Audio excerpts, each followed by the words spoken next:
शरीरं त्वं शम्भोः शशिमिहिरवक्षोरुहयुगं तवात्मानं मन्ये भगवति नवात्मानमनघम् अतः शेषः शेषीत्ययमुभयसाधारणतया स्थितः सम्बन्धो वां समरसपरानन्दपरयोः शरीरं त्वं शम्भोः भास् महाप्राणः विसर्ग changes to show that shashi mihira vakshoruha yugam.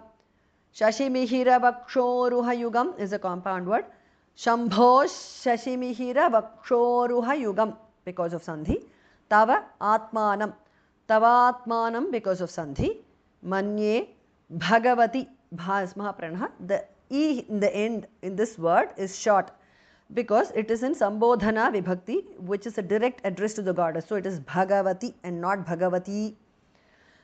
Nava Atmanam. Nava Atmanam is a compound word.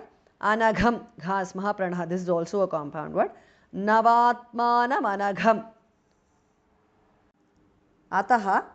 Visarga changes to sh there. Sheshaha. Atas Sheshaha. Because of Sandhi. Visarga changes to sh again. Sheshi, Shesha Sheshi because of Sandhi, Iti, Sheshiti because of Sandhi, Ayam, Sheshityayam because of Sandhi, Ubhaya Sadharanataya is a compound word, Bha and Dhar Mahapranaha, Sheshityayam Ubhaya Sadharanataya, Sthitaha, Thi is Mahapranaha, Visarga changes to so that, Sambandhaha, Dhas Mahapranaha, Sthita Sambandhaha because of Sandhi. Sambandhaha becomes Sambandho because of Sandhi. Vam Sama Rasa Para Ananda Parananda Parayoho. Samarasa Parananda Parayoho is a compound word. Shariram Tvam Shambho Shashimihira Vakshoruhayugam तवात्मानं मन्ये भगवति नवात्मानमनघम् अतः शेषः शेषीत्ययमुभयसाधारणतया स्थितः सम्बन्धो वां समरसपरानन्दपरयोः मनस्त्वं व्योम त्वं मरुदसि मरुत्सारथिरसि त्वमापस्त्वं भूमिस्त्वयि परिणतायां न हि परं त्वमेव स्वात्मानं परिणमयितुं विश्ववपुषा चिदानन्दाकारं शिवयुवति भावेन बिभृशे मनः विसर्ग changes to su there त्वं मनस्त्वं because of sandhi vyoma Tvam Marut tu changes to d because of sandhi. Asi Marudasi because of sandhi. Marut Sarathihi is a compound word. The last tha is Mahapranaha. Vasarga changes to repha. Asi Marut Sarathirasi because of sandhi. Tvam Apaha Twamapaha. Visarga changes to su there. Tvam Apastvam because of sandhi.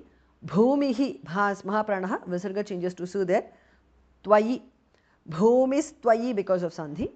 Parinatayam na hi param.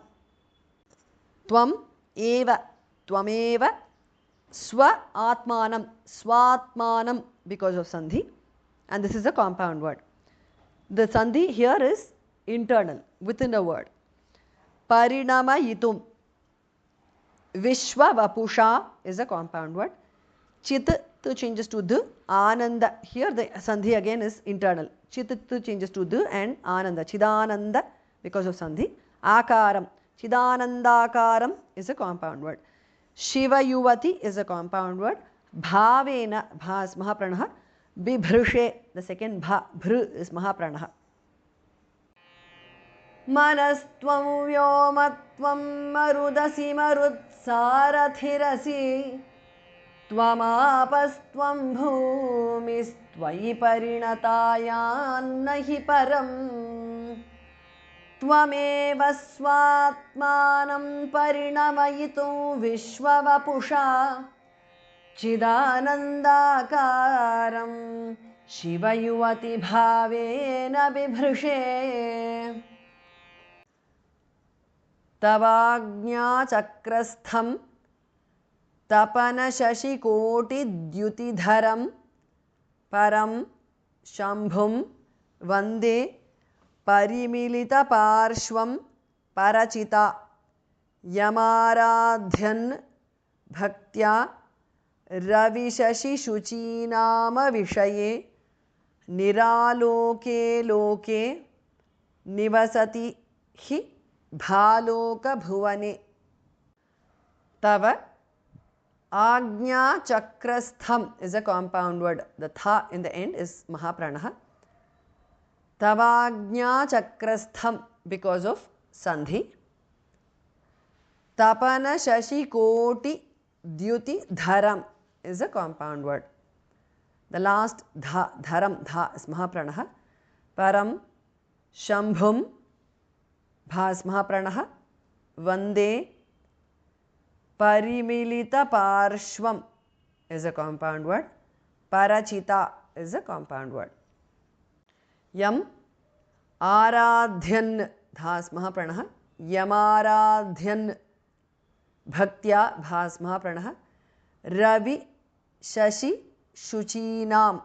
Ravi Shashi Shuchinam is a compound word. Avishaye Ravi Shashi Shuchinama Vishaye. Niraloke Aloke Niraloke Loke because of Sandhi. Nivasati Hi Bhaloka Bhuvane is a compound word. Both the bhas are Mahapranah. Tavajñachakrasthan tapana shashikotidyutidharam Param Shambhu Vande Parimilita Parshvam Parachita Yamaradhyan Bhaktya Ravishashi-shuchinama Vishaye Niraloke Loke Nivasati hi Bhaloka Bhuvane